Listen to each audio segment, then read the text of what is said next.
South LA. Take a look. It was a very slow, bizarre chase that went on for about 2 hours until this pit maneuver you see by the LA County Sheriff's Department. This all started in Compton. The driver was wanted for possibly driving while drunk. You can see right here, he waved his arm out the window at times holding a book. Some say it could be a Bible. Officers put out a spike strip to get the driver to stop. It ended up getting caught under his car, where he dragged it for quite some time.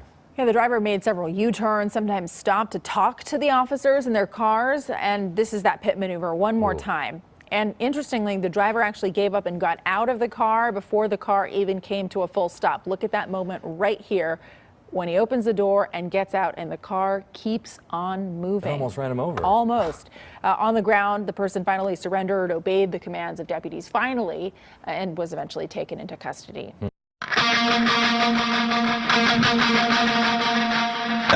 And the public by stealing a lumber truck and circling about the community. He's been staying in the same general area, and he's been seen waving to people on the sidewalk. Incredibly, many pedestrians are not only enjoying the show, they're actually encouraging the performance. Now there's people in the media, and I think one of them just gave him a high five. Unbelievable. This semi continues up the wrong side of the road here. Cars are stopped, but I'm not sure that there's enough room for this guy to get through. There's a traffic jam ahead. One car is trying to back up as the truck heads across the median now.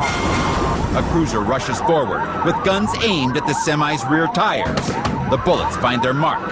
But an unbelievable complication is about to turn this chase into a terrifying display. It looks like there's smoke coming from the back of the truck. Sparks from the grinding rims have flown up to the truck's payload, igniting the cords of lumber. Big plume of smoke now. Within seconds, the semi turns into a rolling inferno. And now there's flames. The truck is on fire. This is absolutely unbelievable. Flames race up the stacks of 2x4s. 6,000 pounds of kindling on the move. The insane heat builds to an explosive level. A burning tire blows loose and rockets down the street like an unguided missile. Oh, look at that. It's rolling free. It's completely engulfed in flames heading through that parking lot. The suspect continues his manic parade, as if this is all just part of an act. This is so dangerous for everybody out on the road right now. He doesn't realize that his lethal actions are about to reap a lethal response. You can see a police van pulling up from behind as more pieces fly off that truck. A white van rushes in behind the fiery fugitive. Inside is a tactical team with orders to use deadly force. As the driver tries to steer his rig across the median, the truck's exposed rims get stuck on the curb. Officers know this may be their only chance. The van's opening up. Officers are jumping out. They're rushing towards the semi. And that one officer has his gun drawn. I think he's firing. As bullets tear through the cab, the driver stomps on the gas, panicked and confused. He's pulling away. They don't know if he was hit or not. He thought this was all fun and games, but it's become life and death. Hard over the median there, and he jostles that payload. Desperate to shake the cadre of police on his tail, he suddenly gets a terrifying idea. Oh, the lumber spills all over the roadway. He jerks the semi back and forth, shaking loose the truck's cargo as a blockade. His desperate act bought him some time, enough time to buy himself a lot more trouble. There's a school bus ahead, and he charges past it, lumber falling off. The dangling lumber strikes the back of a school bus. Inside, a jostled child is injured by the impact. No matter what it takes, police have to end this chase now, before another innocent gets caught in this guy's sights. Oh no! Right on the tail of that sedan, he barely slows down in time. They charge forward for another shot at him, but the driver veers wildly, cutting them off. Police make the call for sharpshooters and helicopters to take action. There are several police airships closing in nearby. He slowed way down here. Officers are holding their position, and it looks like he's coming to a complete stop now. Police aren't sure what to make of his sudden change of heart, but the suspect has a good reason for stopping. It turns out that the tactical assault had worked, with incredible...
Going ahead and start EMS.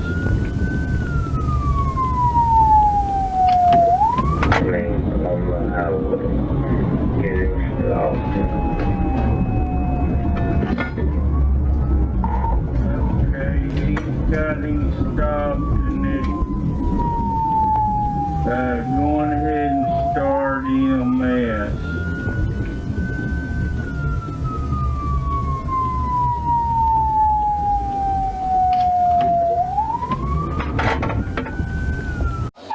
They got the car taking off on me. New footage shows how several law enforcement agencies traced a man later identified by police as Victor Tepede across 2 counties on a weekend pursuit that involved multiple carjackings. 28-year-old Tepede was facing manslaughter charges in a Central California man's death when Pittsburgh police encountered him.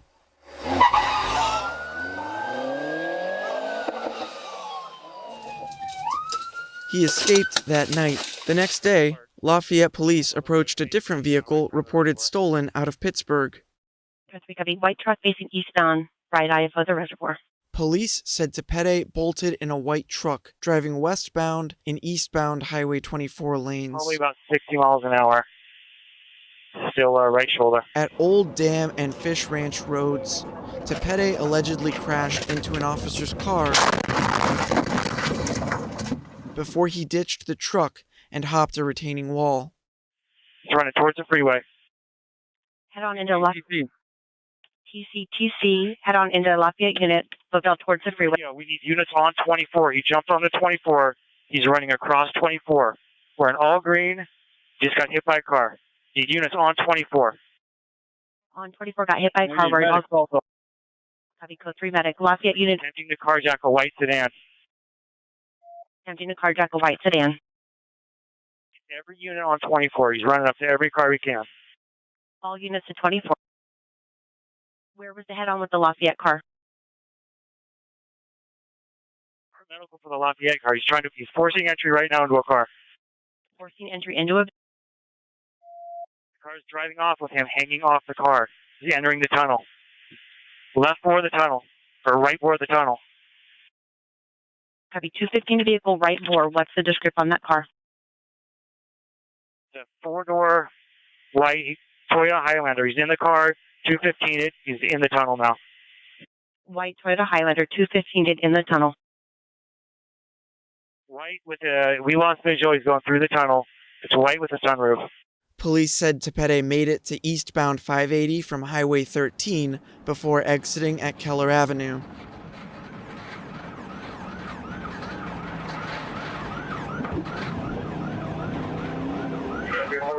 Working well. He exited taking a left on Keller Avenue.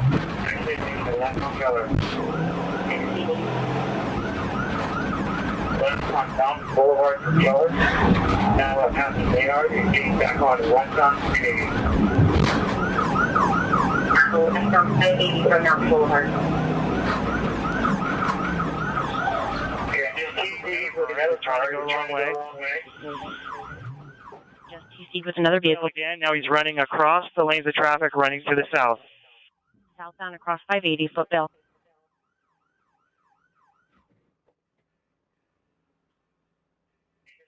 He's shedding clothes. He's running southbound up the freeway, the side of the freeway. Southbound up the side of the freeway, shedding clothes. There, police monitored him by air until a K-9 unit and officers on the ground closed in and took him into custody. Contact. Making contact. Dog 20, dog bite. Copy, dog bite. Dog contact now. Copy, good canine bite. Was there additional? He looks like he's still fighting with him. Copy, units in the physical. 41 Town 1, take him into custody. He and ambulance at the end of the road where all of our patrol units are staged. Copy, taking him into custody in A-firm, AMR to where the patrol vehicles are. Tepede was charged with assault with a deadly weapon, 3 counts of attempted assault with a deadly weapon, resisting arrest, carjacking, attempted carjacking, evading arrest, reckless driving, probation violations, possession of stolen property, trying to harm. Welcome back. I wanted to take you through a look at the police chase that we had early this morning. Now, you're looking at the video from early today where we had that car, the red car right here, the suspect. And this was one of the areas where he got off right there at I-25 at Thornton Parkway. Almost was caught by the officers. They were trying to join the highway. Goes southbound on Peoria. Here on Peoria, dives around. Look there at 64th Avenue, nearly hit some other cars. And this is where I thought he was going to get caught. He ended up in a little parking lot area here that is really a no man's land near about 69th Avenue. He decides to go up into the grass over the curb there, and he can see there's no restrictions right through the little fence and then down the embankment and onto I-76. So that's how he was able to escape the side streets and then get back up on the highway.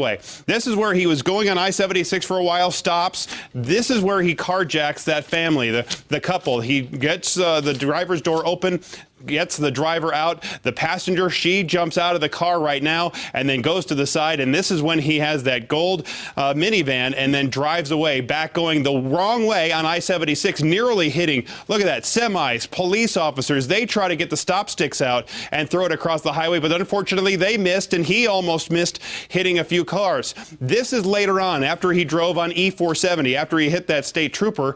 He now tries to get out of the car and tries to carjack that guy in the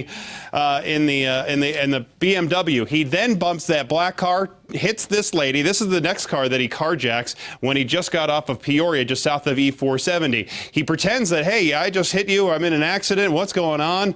And he gets up to the woman's door. He opens it up and then rips her out, throws her to the ground, and then takes her car and then continues on his wild chase. I was scared right there. I thought, let it go. Just let the car go. Don't go chasing after the car.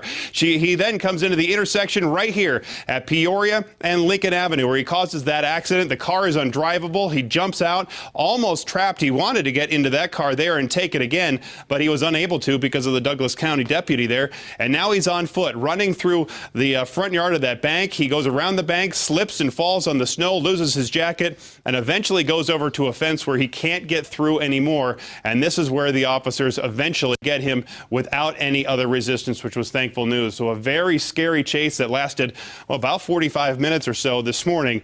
And thankfully, it didn't turn out worse than it could have as we were watching this entire thing unfold.